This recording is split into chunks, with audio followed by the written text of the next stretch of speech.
మీ అందం ఆరోగ్యం సాహితీ యోగాతోనే సాధ్యం. ఇప్పుడే యోగా ఆన్లైన్ క్లాస్ లో జాయిన్ అవ్వండి. నమస్తే రమగారు. నమస్తే జయ.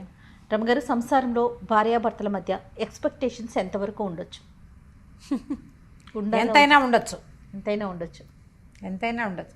కాదు జయ, ఇద్దరు పెళ్లి చేసుకుంటారు. ఎందుకు చేసుకుంటారు పెళ్ళి?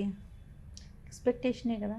కదా, ఇప్పుడు మన పాతకాల పద్ధతి వివాహ వ్యవస్థ ఇవాళది నిన్నటిది మొన్నటిది కాదు, అప్పటిదో. ఆడవాళ్ళకి ఒక రక్షణ, మగవాళ్ళకి ఆడవాళ్ళ రక్షణ భద్రత, మగవాళ్ళకి ఒక ఆసరా.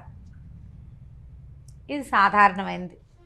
వీళ్ళిద్దరూ కలిసి సంసార రథాన్ని ముందుకు తీసుకెళ్తారు, సంతానాన్ని కంటారు, వాళ్ళ అమ్మా నాన్నని హలో అంటారు, వీళ్ళ అమ్మా నాన్నని చూసుకుంటారు, ఏదో సంసారాన్ని వృద్ధి చేస్తారు, పిల్లల్ని జాగ్రత్తగా చూసుకుంటారు. మామూలుగా జరిగేవి. అయితే ఒకళ్ళ మీద ఒకళ్ళకి ఎక్స్పెక్టేషన్స్ ఖచ్చితంగా ఉంటాయి. ఏ ఎక్స్పెక్టేషను లేకుండా ఏ ఇద్దరూ కలిసి ఉండరు కదా. యాత్రికులు అనుకో, నువ్వు ఆ దారిని వచ్చావు, నేను ఈ దారిని వచ్చావు, ఇద్దరం కలిసి ఓ దారిని నడిచేళ్ళాం, ఎవరి దారిని వాళ్ళు పోతాం అనుకుంటాం. ఇష్టమైతే నడుస్తాం, లేకపోతే లేదు, మానిపడేస్తాం. పెళ్ళి ఎట్లా కలిసి నువ్వు ప్రయాణం చేయాలి జీవితాంతం వరకు. మీ ఇద్దరు కలిసి ఉంటే మీ ఇద్దరే ఉండరు కదా. మీకేమో అటో కుటుంబం ఇటో కుటుంబం రెండు ఉంటాయి, మీ ఇద్దరు కలిసి ఓ కుటుంబం, మళ్ళీ మీకు సంతానం. అది సజావుగా జరిగేదే. ఇప్పుడు ఇదంతా గోల్ లేకుండా జరిగిన నాళ్ళు బాగానే ఉంటుంది. ఎవరికి ఎక్కువ ఎక్స్పెక్టేషన్స్ ఉన్నా ఇబ్బంది. అసలు లేకపోతే ఇంకా నువ్వు కలిసి ఉండటంలో అర్థమే లేదు. ఏదో కొంత ఉండాలి, ఎంతో కొంత. అయితే మితిమీరిన ఎక్స్పెక్టేషన్స్ కానీ, అసలు ఒక సాధారణమైన ఎక్స్పెక్టేషన్ కూడా తీర్చని తనం కానీ, ఈ రెండు కష్టం. మితిమీరటం ఇప్పుడు ఒక సామాన్యమైన కుటుంబం, ఈ అమ్మాయికి తన బర్త్డే అంగరంగ వైభవంగా చేసేయాలి. ఓకే, ప్రతి బర్త్డేకి భర్త ఏదైనా కొనిపెట్టేసేయాలి. స్పెషల్ గిఫ్ట్లు బాగా చేసేసేయాలి. ఎప్పుడు ఏం కావాలన్నా లేదనకూడదు, కాదనకూడదు, ముద్దుగా చూడాలి, అలా ఎలాగో చూసుకోవాలి, అద్భుతంగా చేసేసేయాలన్నీ. ఇవి అందరు ఆడపిల్లలకి ఉంటాయి. మీకుండవా అంటావు నన్ను, నాకు ఉంటాయి, అందరికీ ఉంటాయి. అవతల వాడి శక్తియుక్తులు, వాడి సమయం, పరిస్థితులు, అవకాశాలు. ఇప్పుడు ఇవి ఏంటంటే కొంచెం భార్య పుట్టినరోజు గుర్తుపెట్టుకోవాలి, పెళ్లి రోజుని కాస్త పలకరించాలి, ఏదో మరి చక్కగా మాట్లాడుకోవాలి. ఆమె అడిగిన 100 వస్తువుల్లో సగం కాదు, పావు కాదు 10 100లో 10 చెయ్యాలి. ఒకసారి కాకపోతే ఓసారైనా కాస్త ముద్దుగా ముచ్చటగా మురిపంగా చూసుకోవాలి. ఎందుకంటే ఆమె నీకు తోడు, భగవంతుడిచ్చిన స్నేహితురాలు. భార్యని బాగా చూసుకోవడం చేతకాని వాడు ఎందుకు పనికిరాని వాడు అన్నాడు చాణక్యుడు. భార్యని బాగా చూసుకోవాలి, అది వస్తేనే నీకు ఏదైనా వచ్చినట్టు. నీకు ఇదే రాకపోతే ఆయన దీని మీద కూడా చెప్పాడు నీతి. దాన్ని కూడా వదిలిపెట్టలా. అదే కదా. కానీ మళ్ళీ భార్యలకు బోల్డ్ చెప్పాడు, భార్యలు అలా ఉండకూడదు ఇలా ఉండకూడదు అని ఆయన చాలా చెప్పాడు చాణక్యుడు. ఇంత మాత్రం చేయాలి. కానీ కనీసం భార్యల మామూలు వ్యవహారాలని కూడా పట్టించుకోకుండా, నాకు చెప్పకుండా ఊపిరి కూడా పీల్చుకోకూడదు అనేవాళ్ళు. నాకు చెప్పకుండా ఎందుకు చేసావు అని పోట్లాడేవాళ్ళు. మామూలుగా అసలు ఒక వైఫ్ సహజంగా కోరుకుంటుంది, కొంత భర్త తనతో ప్రీతిగా ఉండాలి, ప్రేమగా ఉండాలి, తనంతట తన దగ్గరికి తీసుకోవాలి, తనంతట తను ఏదైనా అయ్యో తిన్నావా, అది పడుకున్నావా, లేచావా, ఏమిటి మొహం అలా ఉంది, ఒంట్లో బాగోలేదా, మినిమం అవి కూడా చేయని వాళ్ళు చాలామందే ఉన్నారు ఇప్పటికి కూడా. చక్కగా భార్యలతో ఫాయిదాగా ఉండి అన్ని పనులు చేస్తూ కావాలంటే ఇంట్లో పని కూడా చేసేస్తూ పిల్లల్ని ఆడిస్తూ అమ్మాయి ఉద్యోగంలో కూడా హెల్ప్ఫుల్గా ఉండేవాళ్ళు ఉన్నట్టే, ఏమీ పట్టించుకోకుండా పాతకాలము రైతు కుటుంబాల్లో మగవాడు వెళ్ళిపోయి ఆడవాళ్ళు పనిచేస్తుంటే పట్టించుకొని ధోరణి ఉండేది చూడు. ఒక పాత ధోరణి, వెనకబడిన ధోరణి.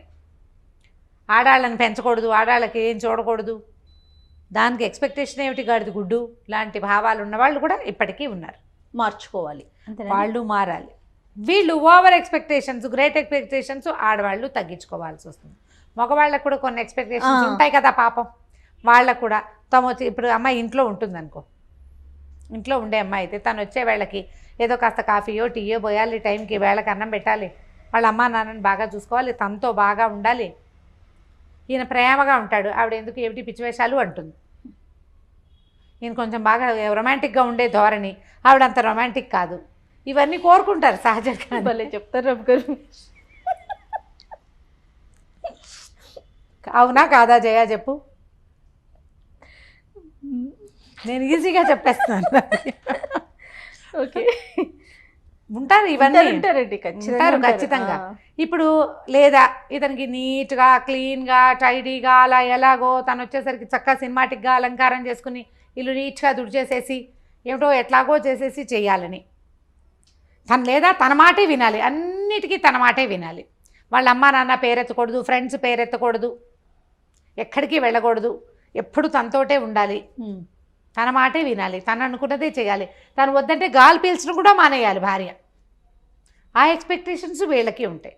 రెండూ తప్పే కదా జయ. అవునవునండి, ఖచ్చితంగా అండి. నన్ను నేనే క్వీన్గా ఉండాలని అమ్మాయి అనుకోకూడదు, నేనే కింగ్ అని ఇతను అనుకోకూడదు. ఇప్పుడు రీచ్ కావట్లేదు అనుకుందాం ఎక్స్పెక్టేషన్ని, ఇద్దరిలో ఒకరు రీచ్ కావట్లా, ఎలా మార్చుకోవాలండి పార్ట్నర్? ముందు మొదట మాట్లాడుకోవాలి. కొంతమంది వినరు, మాట్లాడుకోవాలి అనగానే మన కామెంట్లు వచ్చేస్తాయి, మాట్లాడే వినరండి వినరండి వినరండి, 20 ఏళ్ళ నుంచి ట్రై చేస్తున్నానండి, వాళ్ళు వినరు. ఓకే, అప్పుడు ఏం చేస్తాం, ఎక్స్పెక్టేషన్స్ తగ్గించుకోవాలి. మనకి ఇంతంత ఉన్నాయనుకోండి, వాటిని చిన్నవి చేసుకోండి. ఓకే, కనీసం ఇది మీట్ అయ్యాం, విన్నరు అని తెలుస్తోంది. మీరు కొన్ని సంవత్సరాల నుంచి ప్రయత్నం చేస్తున్నారు కదా, అది వదిలేయండి. అది కరెక్టా కాదా? వదిలేయాలి. ఎన్నని వదిలేసుకోవాలి అని ప్రశ్నిస్తారు మళ్ళీ. ఎన్నైనా వదులుకోవాల్సిందే, సంసారం వదులుకోలేం కదా చచ్చి. ఏం చేస్తాం? అందుకని ఇప్పుడు రీచ్ కాలప్పుడు మీరు అన్నట్లు వదులుకోవటమే మంచిది కదా. మన ఎక్స్పెక్టేషన్ మీట్ అయ్యే పద్ధతి అవతల వాళ్ళల్లో లేకపోతే వీళ్ళని వదిలేయటం కష్టం, కాబట్టి ఎక్స్పెక్టేషన్ వదిలేయటం సులువు కాదు రమ్మ గారు. ఎవరితో చెప్పిస్తే మూడో వ్యక్తిని ఇన్వాల్వ్ చేస్తే మారుతారా? చేయొచ్చు, ప్రయత్నం చేయొచ్చు. కాకపోతే అందరి దగ్గర అది కుదరదు జయ. మూడో వ్యక్తిని ఇన్వాల్వ్ చేయొచ్చు. ఆ అమ్మాయికి ఒక మినిమం ఎక్స్పెక్టేషన్స్ ఉన్నాయి, వాటినైనా నువ్వు మీట్ అవ్వాలి అని అతని అక్కలో చెల్లెళ్ళో అమ్మలో ఫ్రెండ్సో చెప్పచ్చు. కానీ వాళ్ళు వినద్దు, వాళ్ళు మాత్రం మా అబ్బాయి అంతే నువ్వు అలా ఇవ్వే సర్దుకో అనేవాళ్ళు లేరు. ఉంటారు. వాడు అలాగే ఉంటాడు, నువ్వు సర్దుకో. వాడు అలాగే ఉంటాడు, నువ్వు అడ్జస్ట్ అవ్వు. వాడు ఎలా ఉన్నా నువ్వు అడ్జస్ట్ అవ్వు. వాడు నవ్వినప్పుడే నవ్వు, వాడు ఏడ్చినప్పుడే ఏడు. వాడు వద్దంటే మానేయి, అంతే. అలాంటి వారు కూడా ఉంటారు. మరి ఇప్పుడు నేను కూడా అలాగే చెప్పాను చెయ్యమన్న ఒక అమ్మాయికి, అసలు అతను వెండు. ఏం చేస్తావు? ఎవరితోటి తెప్పించలేవు, వాళ్ళ అమ్మా నాన్న మాట కూడా అతను వెండు. మరి ఎట్లా రమ్మగారు అసలు ముందుకు ఎలా వెళ్ళగలుగుతాం?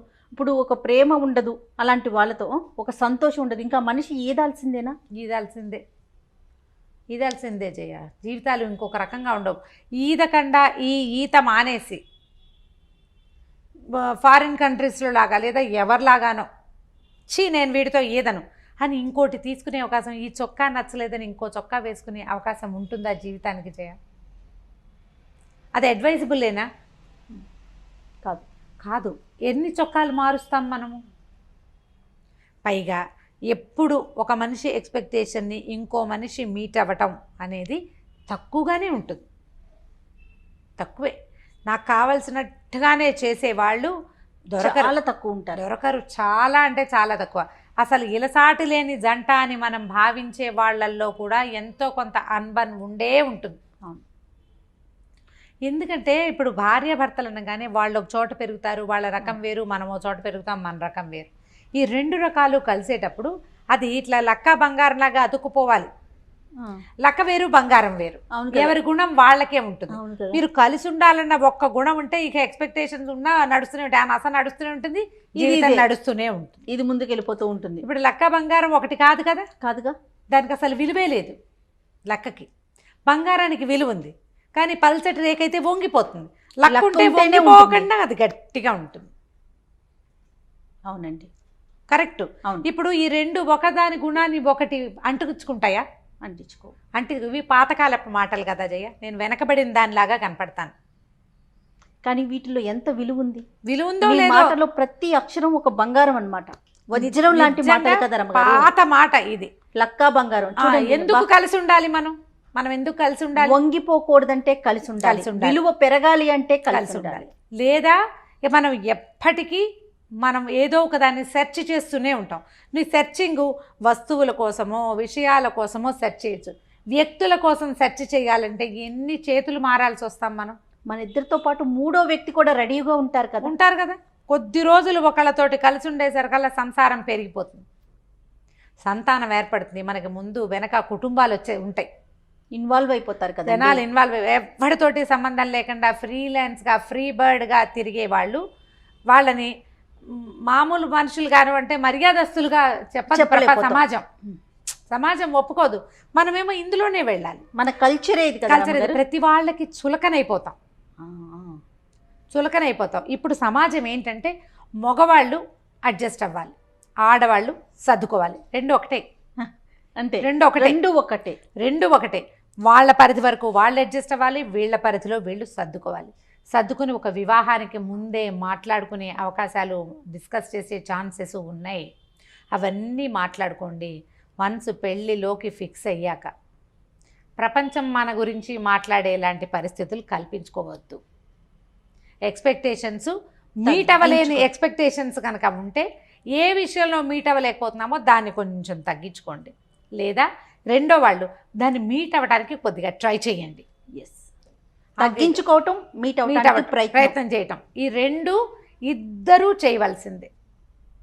చేస్తే సంసార రథం ముందుకెళ్తుంది. నేను అనుకుంటారమ్మ గారు, ఇలాంటి ఎక్స్పెక్టేషన్స్ రీచ్ కావట్లేదు, ఇబ్బంది పడుతున్నప్పుడు ఇటు పేరెంట్స్ కానీ అటు పేరెంట్స్ కానీ కొంచెం కల్పించుకొని వాళ్ళిద్దరిని కలిపే ప్రయత్నం చేస్తే మరింత అక్షింతలు వేయటం, మరింత గ్యాప్ను పెంచే ప్రయత్నాలు కాకుండా అలాగే చేస్తారు. అదే ప్రధానమైంది మనతో ఉన్న రెండో వ్యక్తి వీళ్ళతో ఎందుకున్నామా అని నిత్యము ఏడుస్తూ ఉంటే, నిత్యం ఫీల్ అవుతూ ఉంటే ఎందుకు మన బతుకు వేస్ట్ కాదు? అదొక జీవితమా? అది మన పార్ట్నర్ హ్యాపీగా లేనప్పుడు హ్యాపీ కాదు, కానీ హ్యాపీగా లేకపోయినా పర్వాలేదు, ఏడుస్తూ ఉంటే భరించలేనితనం. ఆ బంధమే అనవసరం కదా. ఈ అనవసరమైన బంధాన్ని ఎందుకు కొనసాగించాలని అవతల వాళ్ళకి అనిపించడం ఎంత న్యాచురల్. ఇప్పుడు నా బొట్టు నీ బొట్టు దాన్ని చెప్తే ఏమంటాం మనం? ఫ్రెండ్స్ ఏమంటారు? ఏచి ఇంకా వీళ్ళతో ఎందుకు, ఈ అమ్మాయితో ఎందుకని మగవాడి ఫ్రెండ్స్ అంటారు, ఈ మగవాడితో ఎందుకని అమ్మాయి ఫ్రెండ్స్ అంటారు. చెరో పక్కన లాగుతారు. ఇక్కడ అడ్జస్ట్ అవ్వాలా, ఇంకో చోట అడ్జస్ట్ అవ్వాల్సి రాదా? కానీ కాదు కరమ్మ గారు, ఆ మనిషి యొక్క ఘోష ఎంత కొట్టేస్తుంది, ఎంత బాధ అనిపిస్తుంది కదా. యువతల మనిషి మీకు అది ఎంత తగులుతుంది కదా, ఎంత తగులుతుంది, ఎంత బాధ, ఎంత హింస. పోనీ నువ్వు ఇక్కడ సరిగ్గా లేవు, రేపొద్దున ఇంకా కొంచెం జీవితాలు ముందుకెళ్ళావనుకో, అక్కడ అబ్బో ఓసారి ఇలా అయ్యింది, ఈసారైనా సర్దుకోవాలనిపిస్తుంది. నువ్వు మొదటే ఎందుకు సర్దుకోవు? నువ్వు ఆ సర్దుకోవటం మొదటే ఎందుకు చేయకపోతావు? ఇంట్లో వాళ్ళు కూడా ఒక పెళ్లి ఫెయిల్ అయింది, రెండో పెళ్లి చేసాం, ఇప్పుడైనా సర్దుకోవాలనుకుంటారు. మీరు మొదట ఎందుకు సర్దుకోరు? వదిలించేసుకోవాలని చూడటం, రెండోసారి పూర్తిగా అడ్జస్ట్ అయిపోవాలని చూస్తారు. అవును, అది కూడా జరుగుతుంది. మొదటిసారేమో చాలా చూస్తారు, రెండోసారేమో డిపెండ్ అయిపోతూ ఉంటారు. అది కొంచెం ఆలోచించండి. కుటుంబాల్లో ఆలోచించాలి, పెద్దవాళ్ళు ఆలోచించుకోవాలి. వైఫ్ అండ్ హస్బెండ్ పెళ్ళిళ్ళు చేసుకున్నటువంటి వాళ్ళు ఆలోచించాలి. వీళ్ళ మధ్య సంతానం అంటే వాళ్ళ గురించి ఆలోచించాలి. ఓకే, లెట్ ఇట్ బి, ఇప్పటిదాకా ఏదో అయ్యింది, ఇప్పుడైనా ఒక మ్యారేజ్ కౌన్సిలర్ దగ్గరికి వెళ్దాం. ఇవి నా ఎక్స్పెక్టేషన్స్, ఇతను మీట్ అవ్వట్లేదు అని అమ్మాయి చెప్పి, ఇది నా ఎక్స్పెక్టేషన్స్, ఈ అమ్మాయి మీట్ కావట్లేదని ఆయన చెప్పి, మధ్యలో ఒకళ్ళని పెట్టుకుని ఈ రెండు ఎక్స్పెక్టేషన్స్ ఈ పొడుగులు ఉన్నాయి కదా, వాటిని ఇట్లా దగ్గరికి తగ్గించుకోవటం చేసుకుంటే కొంత బెటర్గా ఉంటుంది. ప్రయత్నం చేసి తీరాలి ఖచ్చితంగా. ఇప్పుడు మన సమాజం చాలా చిన్నది, ప్రపంచం పెద్దదైపోయింది, సమాజం మాత్రం చిన్నది, సమాజాలు చిన్నవైపోయినాయి. ఈ చిన్నవైన సమాజాల్లో మనకి భగవంతుడు తోడుగా ఇచ్చిన ఒక పెళ్ళితో ఇచ్చిన వ్యక్తిని చెడగొట్టుకోవద్దు. వాళ్ళంతా చేసుకోవట్లేదా రెండో పెళ్ళి, మూడో పెళ్ళి, 36వ పెళ్ళి అంటే మరి వాళ్ళ పిల్లల జీవితాలు ఎలా ఉన్నాయో ఒకసారి చూడండి. అంతే కదా. వాళ్ళ పిల్లల భవిష్యత్తు ఏమిటి, వాళ్ళ మానసిక స్థితి ఏమిటి, ఎంత ఇన్సెక్యూరిటీ తోటి బాధపడతారు ఆ పిల్లలు. ఎవరినో చూసి వాత పెట్టుకోకూడదు కదా. ఇప్పుడు తప్పనిసరి పరిస్థితులు కొన్ని ఉంటాయి జయ, చాలా క్రూరమైన వాళ్ళు, లేకపోతే మానసిక స్థితి సరిగ్గా లేని వాళ్ళు, వీళ్ళవి ఎక్కడ ఏ రకమైన అడ్జస్ట్మెంట్కి అవకాశం లేని వాళ్ళు, ఇంకా వేరే దారి లేనప్పుడు వేరే కథ. అడ్జస్ట్ అయితే సరిపోతుంది అనిపించినప్పుడు మాత్రం, మీకు అనిపించదు అడ్జస్ట్ అయితే సరిపోతాను, మీ ఫ్రెండ్స్, మీ కలీగ్స్, మీ పేరెంట్స్ నువ్వు కాస్త తగ్గు అని చెప్తే తగ్గిపోండి. ఎక్కడ తగ్గాలో ఆలోచించుకోండి.